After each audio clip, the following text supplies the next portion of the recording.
Many thanks for joining us in another edition of Onslaught right here on News Central TV. I am Rita Omodia, standing in for Felicity Ezewike. Now, not many countries have been blessed with resources on the ground. Now, some natural, some man-made, these resources are meant to add value to its society. Located in the heart of Central Africa, with a population of around 108 million, the Democratic Republic of Congo is endowed with an abundance of natural resources, including minerals such as cobalt, diamond, gold, copper, vast landscape, tin, and the world's second largest rainforest. For example, 17% of global production of rough diamonds are obtained from DR Congo. Also, 60 to 80% of global reserves of coltan used in the manufacture of mobile phones, computers, and other electronic equipment can also be found in North and South Kivu of the Democratic Republic of Congo. But as much as they have been a source of blessings in the name of the nation, Congo, it has been a source of long wars, which till today has brought DR Congo to its knees. Over 5 million people have died as a result of the conflict in the DRC. Nations, individuals, rebel groups, all struggling to have a piece, a slice of the nation's wealth. Now, on this episode of Onslaught, we will delve into the origin of the resource war in DR Congo, effects of this on the nation and people, and the role of foreign governments, and try to find possible solutions to these resource wars in DR Congo. My guest is Nixon Katembo, Analyst, Great Lakes and East Africa, Johannesburg, South Africa. Thank you so much for joining us and giving us your time on Onslaught. Thank you for having me. So, Nixon, when we're talking about resource wars, for just getting more of an overview of what resource wars are, I mean, over time we talk about Africa's rich natural resources. What exactly constitutes these resource wars that we have in Africa? Well, the resource war that we see in the Congo are those resources that are critical to the industrial development in mainly Western developed countries. You are talking about aeronautics, in the development of a space industry. You're talking about plane manufacturing. You're talking about also the defense industry. What has been now known as in a colloquial term as a military industrial complex. So you look about manufacturing of arms, look at manufacturing of fighter jets, and so on. So these minerals are very critical to the development of those industries, but also critical to the survival of certain economies within the Western industry. You look at, for example, the uranium, which is critical also to the development of electricity, but isotopes for cancer treatment in terms of radiation, but also is still found in a development of military equipment, such as your bomb and so on. You'll recall that now that we're talking about the Congo, the first atomic bomb of which the uranium was exploited in the Katanga by the United States was used on Hiroshima and Nagasaki, and today Japan still bore the brunt of that bombing from the uranium that was extracted from the Congo. So this is a nutshell, in a more loosely or in a more short term, or the meaning of resource wars. I mean, resource that are critical to the development of the defense and many other industrial development within the West. And this often fuel, of course, conflict, hence the topic today of resource conflict. All right, thank you so much, Nixon. I mean, when you're talking about this resource wars and so much resources, we know how valuable that is resources and why it's a source of attraction to tourist sites and even to foreign governments, especially with Africa known as the jewel of the world. Now, there are three reasons for African colonization, Nixon, which are mainly economic, political, and religious. And when we're talking about resource wars, it somehow falls into the economic reasons for wars. Now, on February 5, 1885, we're going back to history now. Now, Belgian King Leopold to establish the Congo Free State. Now, how much of Congo's colonization contributed to the resource wars we still have lingering today in DR Congo? Certainly, if you go back to the history, as you have said, Congo was critical in the extraction of rubber that we know today for the development of tires and many other plastic-related material. And the industrial development in the West relied so much heavily on this rubber to exploit the natural resource of the Congo. And you recall that in that particular East alone, over than 10 million Congolese died because the Belgian had enforced a law of a number of kilograms on the local populations, and if they would not meet the quota that assigned to them, then they would be chopped their hands off, either killed. And this the very first experience of resource war and resource conflict. In other words, feeding the Western industries. Thereafter came the discovery of many other resources as we know it today, such as gold and diamond. First in the discovery of gold in South Africa, and then in the rest of the continent. So there is a long history to say about that, but in particular in the Congo, after Congo had been declared as a private property of the Belgian king and then transferred in 1905 to the Belgian government after a report from various explorers who had witnessed the horrors that the Belgian king had meted out of the Congolese population. So it's not surprising that this piece of history will have not been studied in its entirety to understand the severity of this resource conflict issues that have happened in the Congo over since the Belgian colonization. And of course, I don't know if it is an entire PhD, perhaps thesis that we can talk about when to come to the history of the Congo and the resources. Now, Nixon, we're still looking at the history, a bit of it, and despite the fact that Congo got its independence from Belgium, we saw lots of nationalists coming out. I mean, if you look at it, Patrice Lumumba is one name we can mention. We have Mobutu Sese Seko, all these people trying to make sure that DR Congo, that the Congolese people get the benefits of these resources. But unfortunately, despite the fact that DR Congo is one of the wealthiest countries in papers with all the resources that we're mentioning, and the reason why foreign countries are still coming to DR Congo, we see little development in DR Congo and even with the wars. But before we even come to the wars, let's also look at the effect of all this colonization on the growth of DR Congo. Why is it that till now we've not seen so much development in DR Congo despite the resources that are inherent in the country? Well, I think it is based on the two historical facts. One would recall that when the DRC was used as a private property of the Belgian king, they did not want any other colonial or any other international institutions or interests to get into the Congo for that matter. But also the nature of colonization that happened in Congo. You'd recall that there were two sets of kind of colonization in Africa: the colonization by assimilation and colonization by associations. Mm-hmm.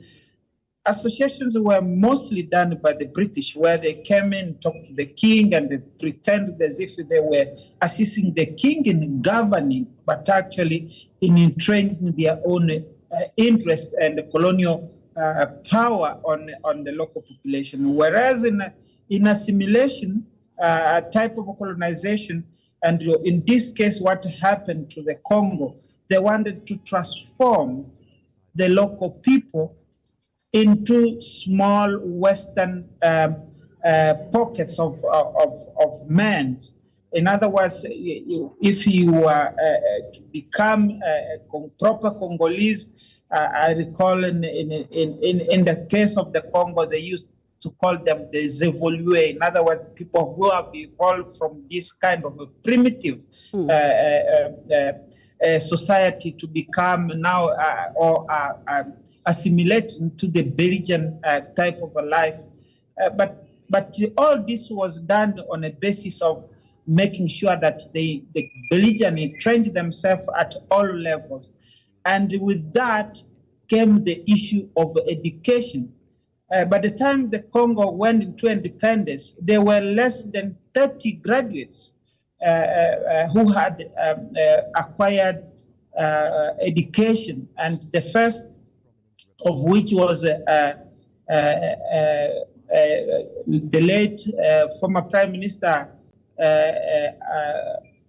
Tshisekedi wa Mulumba, who became the first law graduate in the Congo. And Lumumba, the training by nature of the education of the Belgium was to serve in the manual sort of manual work.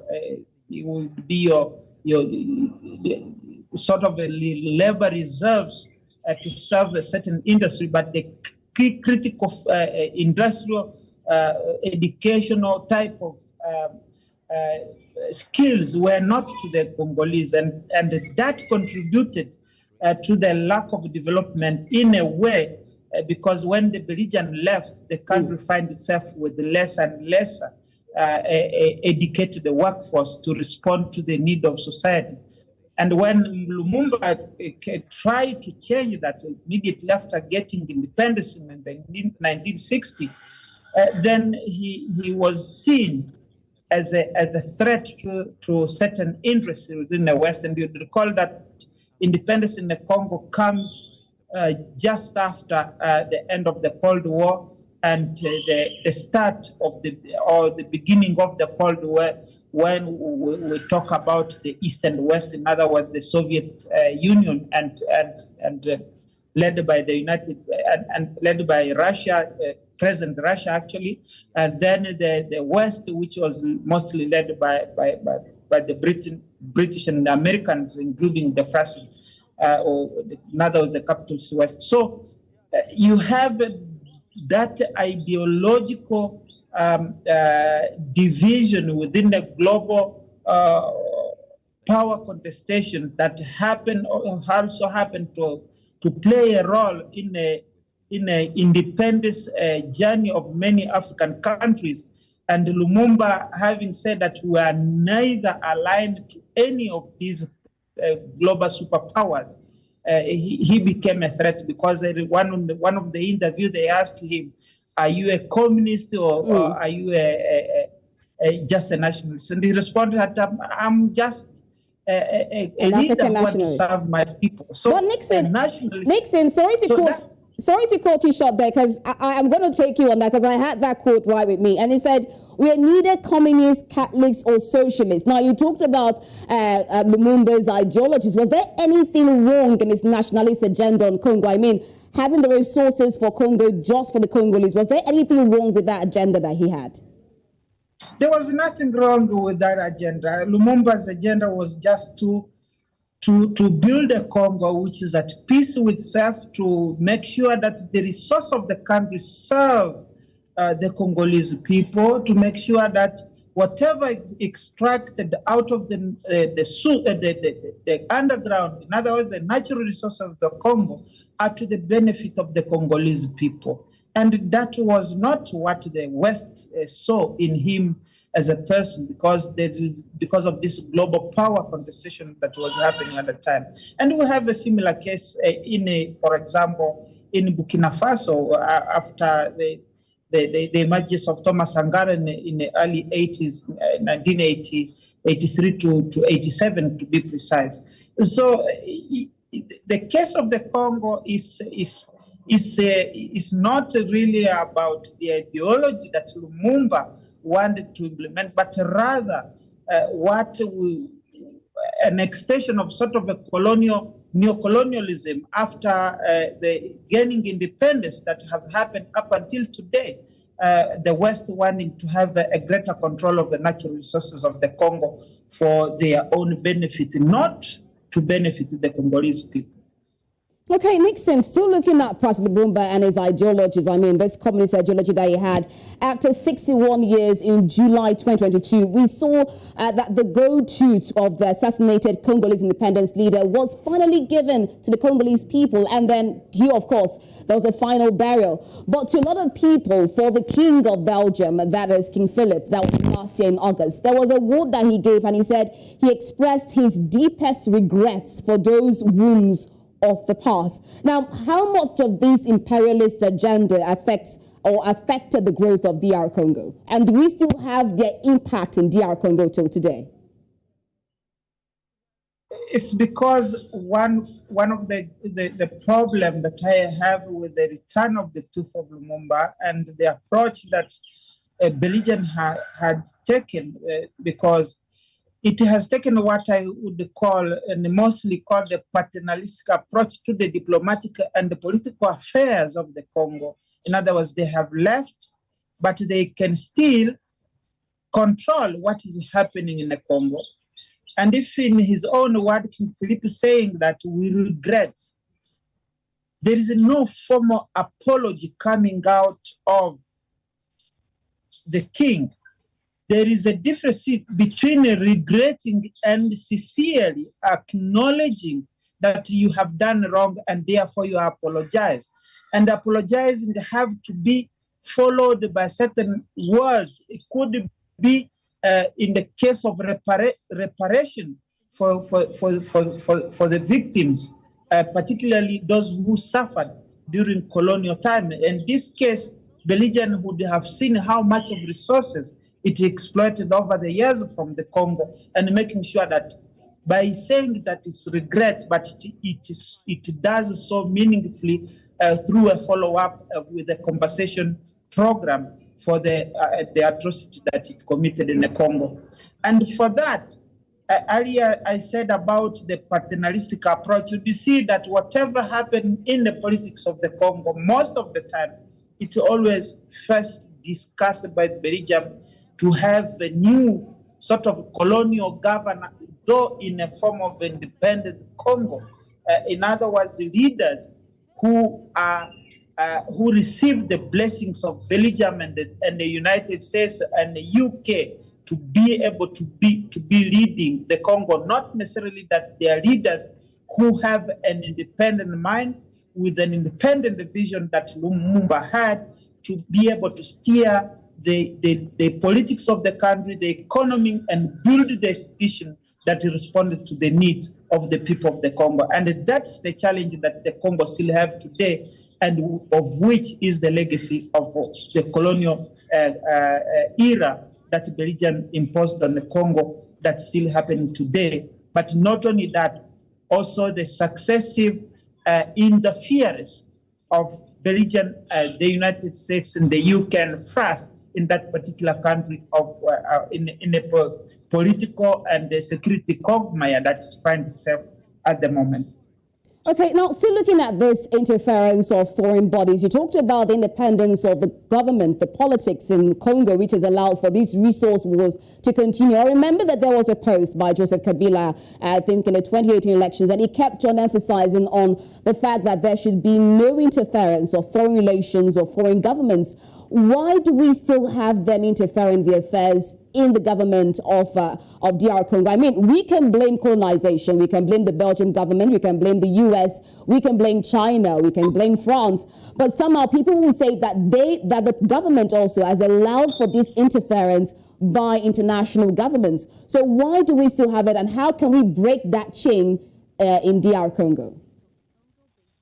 I think to say that we blame the West or we blame Belgium or for the misgiving of the governance within the Congo is a sort of negating the fact of not understanding how the politics of the world works, and also the international geopolitical economy and the decisional framework that accompany that into how the world economies are administered at the moment. So Congo is not just a country that suffers from perhaps a lack of governance in a way that they see it, but it's by design, because a stronger Congo that have institutions built independently from the West will never be allowed.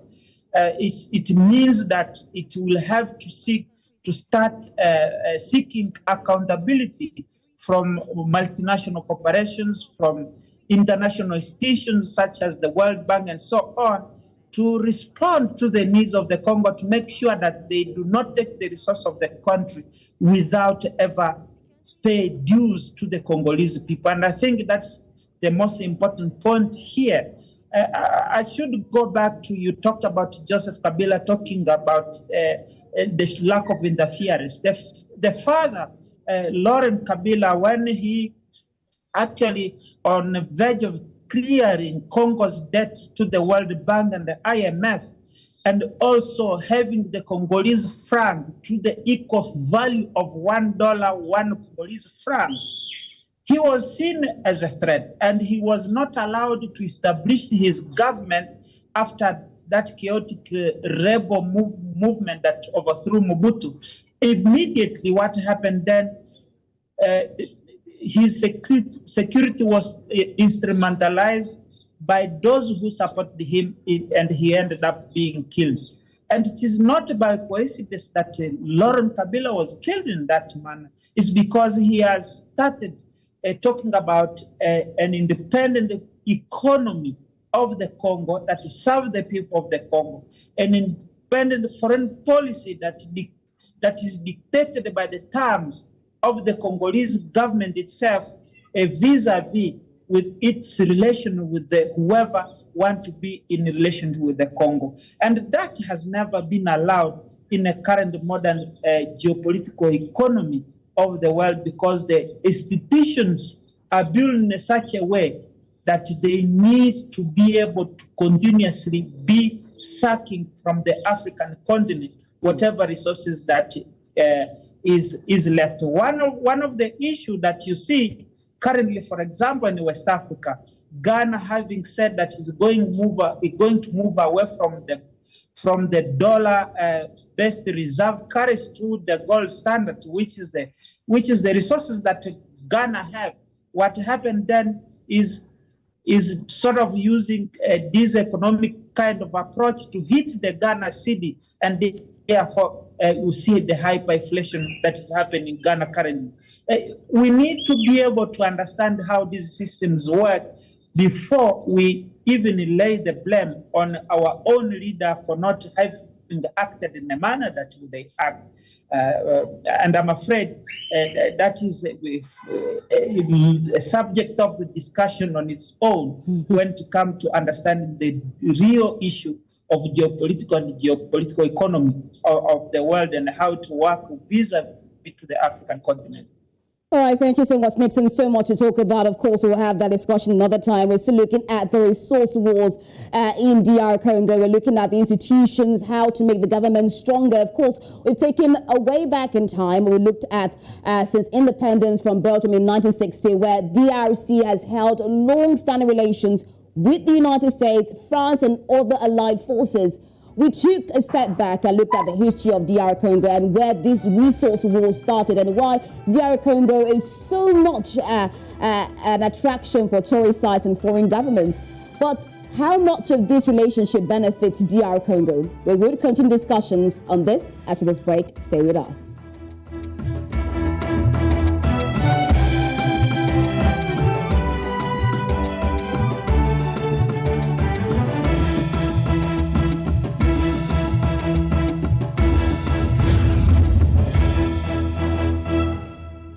Thanks for staying with us. You're still watching One Slot right here on News Central Television, and we have been discussing, looking at finding a solution to the resource war in the Democratic Republic of Congo, a country that has been blessed with rich natural resources.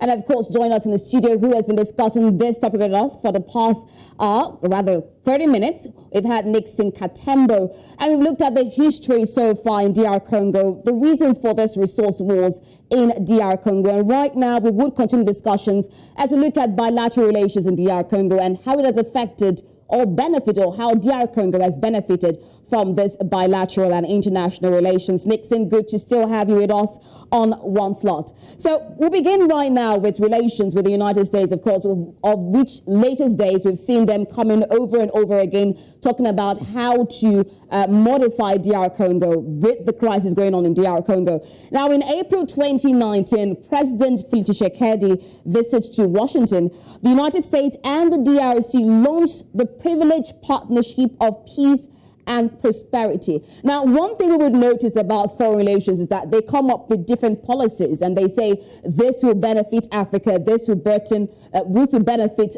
different countries. But if we're looking at this Privileged Partnership for Peace and Prosperity, which was established in April 2019 with the United States, has this brought any gains for DRC, or are we still looking at it all over again? Well, the countries, when it comes to foreign policy, countries I use what they call realism in international politics. And that is because countries look at first their own interest and where those interests lies and how to advance those interests. And the United States to come up with this privileged partnership with the DR Congo on peace and security is neither here or there. We have to look back at what the United States have done in the Congo, actually. In 1960, it had the privilege to do better, but because of the break of the Cold War, and I touched it earlier on, they propped up General Mobutu Sese Seko to lead that country and supported him over 32 years of his dictatorship, trained his army, and so on. But that is a long history on its own. And you recall that in the early 90s, 1989 and 90s, when the Berlin Conference, the Berlin Wall fall, in other words, the end of the Cold War, Mobutu sort of have reached his sell-by date, and a new CIA bondsman was to be identified in the Great Lakes region, but that had started earlier on in the early 80s, where President Museveni Yoweri of Uganda was identified as the CIA bondsman. That's why you see there was a shift from the Congo to Uganda to have Museveni as a privileged partner of the United States in a region. And later on, that evolved into Paul Kagame, who became also the privileged partner in the region. 30 years on, almost since RPF took over power, we see that still happening today. But a new privileged partnership in the context of the DRC in the current context is informed by what is happening in the international geopolitics of the world currently in the war in Ukraine, but also the shifting alliance and the coming of China economically in the continent, taking over certain key strategic industries and issues that had been so a dominant terrain for the United States, for example, in as much as the U.S. used to use military power to advance interests, whereas these other international players are sort of using economic leverage in terms of infrastructure. The China Belt and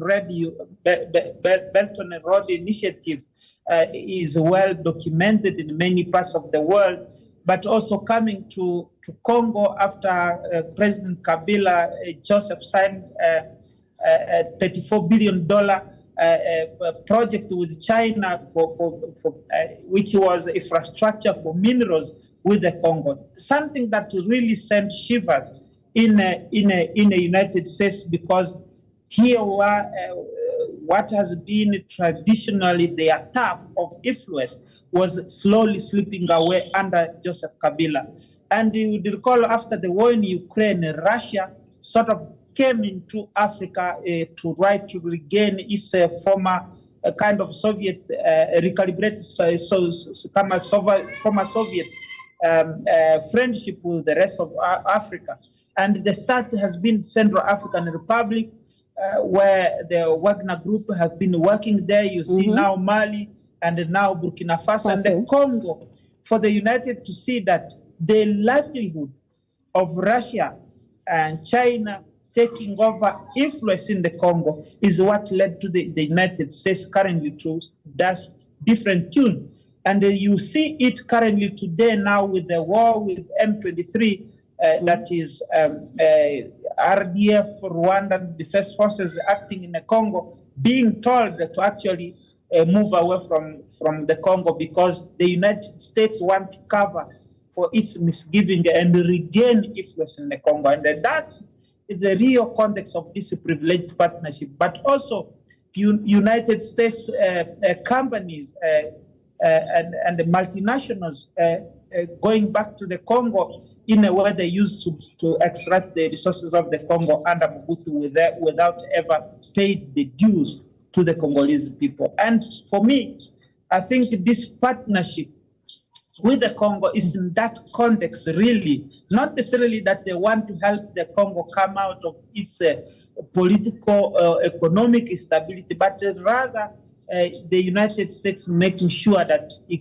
keep off China, it keep off the Russia, and to have influence in the Congo at whatever means possible.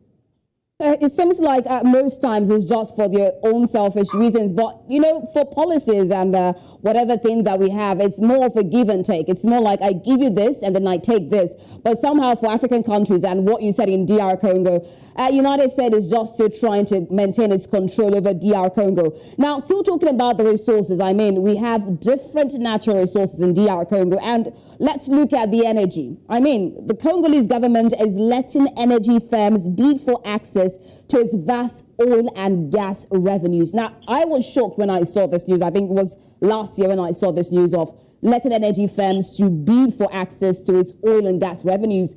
As much as we would like these policies or like these arrangements going on, I wonder what or who is behind the DRC's decision to auction some of its rainforests. I mean, these are some of its personal natural resources that you would have thought that DR Congo would leverage to its own privilege, but somehow we're seeing it being auctioned off to other foreign partners. What or who is behind all of this?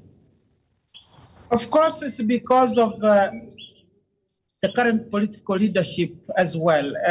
While we talk about the West, but also we have to look inwardly about the kind of leadership that is in the Congo. Since the death of Lumumba, we haven't got a leader who is so much ideologically well informed in terms of responding to the needs and making sure that the country comes first in terms of building institutions and an economy that serve the people of the Congo. That's one problem. The second problem is around the political culture that have been developed within the Congo after the fall of Mobutu. In other words, the institution of the state were deliberately let collapse so that there is no accountability on the part of government and on the part of those who deal with the individual political leaders to serve their interests. And in this case, if you see the leaders in the Congo auctioning the resources of the country in a manner that you have described, it's because the institution of the states are not there to respond to what needs to be done for the benefit of the country. And such an auction are often to the benefit of political individuals who have no political backbone and no ideological standpoint for the development of the country and for the prosperity and the economic well-being of the citizens of the Congo. And that's a major challenge. But how do we, Nixon, how do we make these institutions more responsive? Because you talk about strong institutions in DR Congo. I mean, we look at the central government of DR Congo. How do we make them more responsive? Well, there have to be a redefining of what Congo should be. There have to be a blueprint, a political and economic blueprint defined by the Congolese people themselves. And that have to emerge from a stronger leadership that is willing to serve the people, not just the interests of the elite and the political few that emerges at the top of the country, but rather looking at the broader aspect of the Congolese people's life in general. And once those institutions are built in a manner that are going to respond to the needs of the people, is when accountability can happen.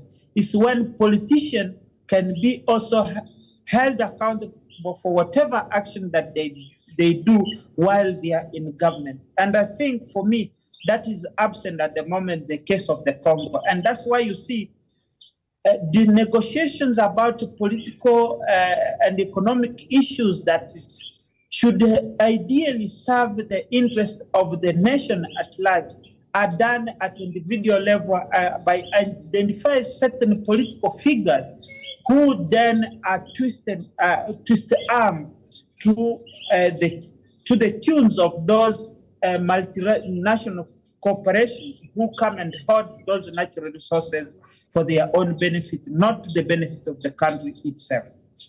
Okay, thank you so much, Nixon. And I would like to bring a situation in April last year, Nixon, if you can remember. Now, the DRC became the newest member of the East African community despite being in Central Africa. I mean, it was a shock to some of us. I mean, I was wondering why DRC, which is in Central Africa, would become a member of East African community. But we're looking at the gains. You talked about privileges. You talked about relationships. You can't be an island of your own as a nation. Has this brought any gain to DRC, being a member of the East African community? I mean, and what are the benefits for the region? Well, if you look at the current wars that have happened in the DRC since 1996 up until to date, there has been what I often call clientele state of the United States, France and Britain, and Belgium by extension, to destabilize the eastern DRC, namely using Rwanda and Uganda, and to a certain extent Burundi as well. So culturally, I come from the region. I understand too well that the people culturally share languages, they share same culture, they share many other social levels that are intertwined in both Rwanda, Uganda, and Eastern DRC. But politically and economically, this is not the case. Those countries that are used as a clientele state in the region are there just to serve as a conduit of multinational corporations. And you'd recall that the DRC joining East Africa, it was said that to help it stabilize the Eastern DRC and send in East African forces and so on. But these are the very same leaders who have been used by the West to a larger extent to destabilize the same resources. But not only that, at an economic level, I talked about realism in international relations. And these countries also looking at their own interest within the region.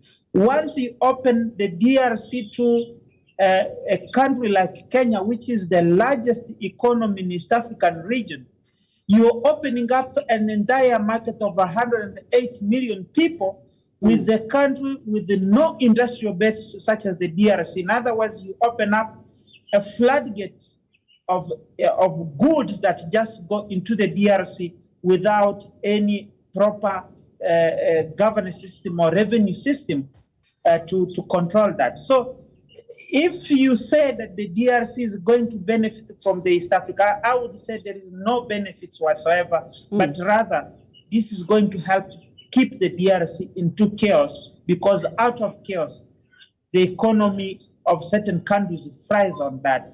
And you recall that Rwanda, in this case, has become the world exporter of coltan for some good number of years without ever having even a single mine of coltan, for that matter.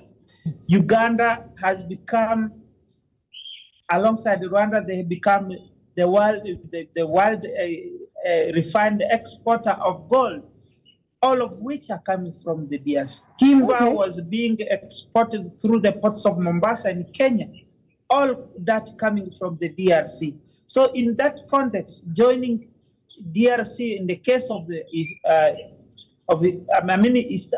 DRC joining East Africa is to look at is more of an economic interest on the part of those. Unfortunately, again, it goes back to the leadership in the DRC for not understanding the geopolitical economy and geostrategic interests that those countries hold vis-a-vis towards the DRC, but also understanding the position of the DRC for the rest of the world.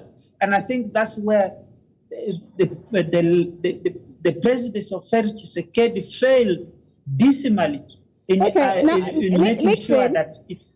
Nixon, from all what you're saying, DR Congo seems to be quite in a quagmire. I mean, we have forces looking for the jewels in DRC, even from the Western and even internal factors. I mean, you would have expected that neighboring countries, the East African community, would also be looking for the benefit of DRC, but seems like all of them are still looking for their own personal benefits. Let's take a quick breather, Nixon, as we look at the solutions to all this. We talked about so many problems, the institutional problem going on in DRC, political decadence in DRC with the president, Felix Tshisekedi, and of course, we now have the ongoing conflict in the eastern part of the Democratic Republic of Congo, which has caused approximately 6 million lives since 1996, making it one of the world's deadliest conflicts in world history.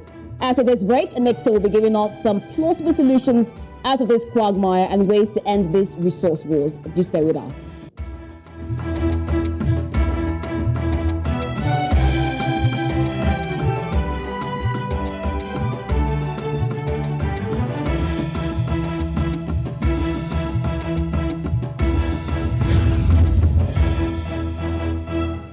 We're also trying to find solutions to the unending resource wars in DR Congo, and still with us is Nixon Katembo. Now, before the break, you talked about so many problems going on in DRC. We looked at the fact that the DRC recently joined the East African community, of which you highlighted that is still for the benefit of the neighboring countries.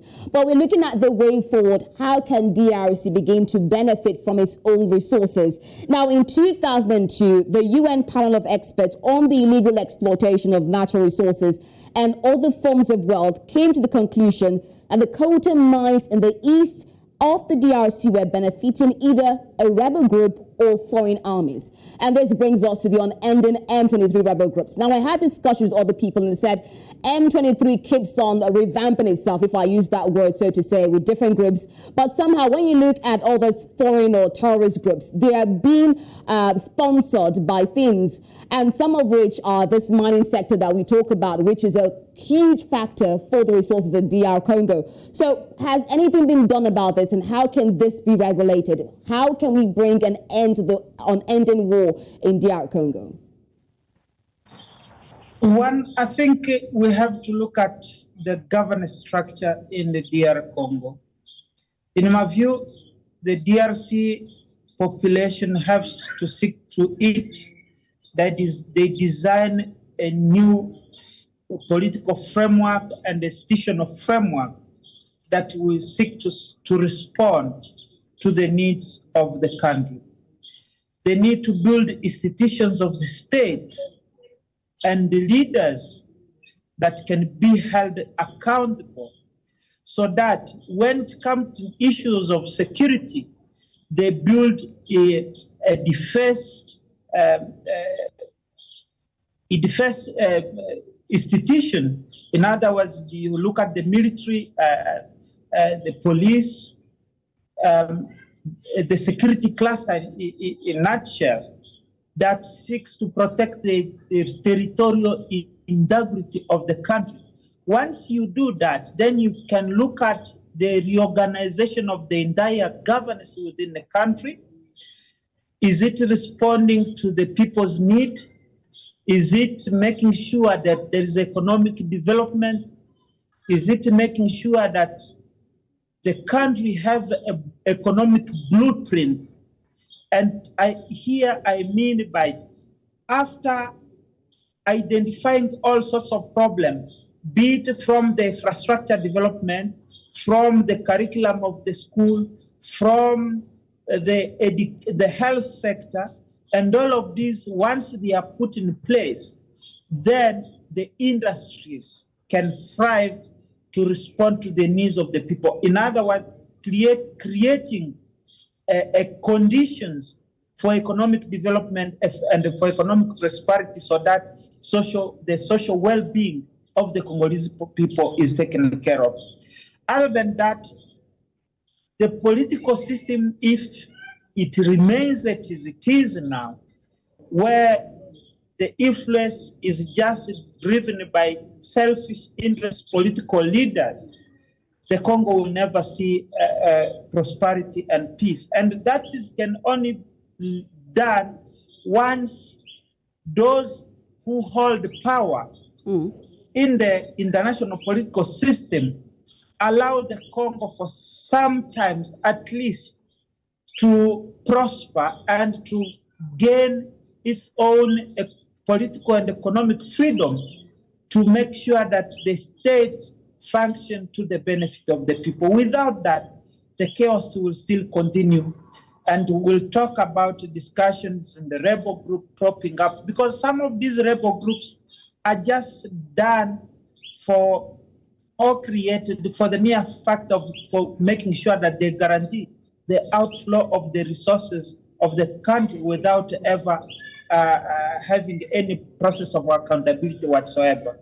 But that can also be done when there is a socio-economic justice framework that are put in place for holding accountable those who have committed serious atrocities, as documented by the United Nations in a various report that it has issued, the mapping report being one of the blueprints of the United Nations group of experts talking about what has transpired in the various wars. Nixon, I'm sorry to call you short. I mean, we can go on and on. You talk about putting those accountable. I mean, if we go on and on the history of DR Congo, we see the war going on between DR Congo and Rwanda, the blame games, the M23 rebels. And unfortunately, we see the Congolese people still suffering. We have so many refugees as a result of the war going on in DR Congo. But we do hope for unselfish leaders who will bring about prosperity to DR Congo. Unfortunately, this is where we'll draw the curtains for today's edition of Onslaught. Thank you so much, Nixon Katembo, Analyst, Great Lakes and East Africa, Johannesburg, South Africa. Thank you so much for giving us your time on Onslaught. Thank you for having me.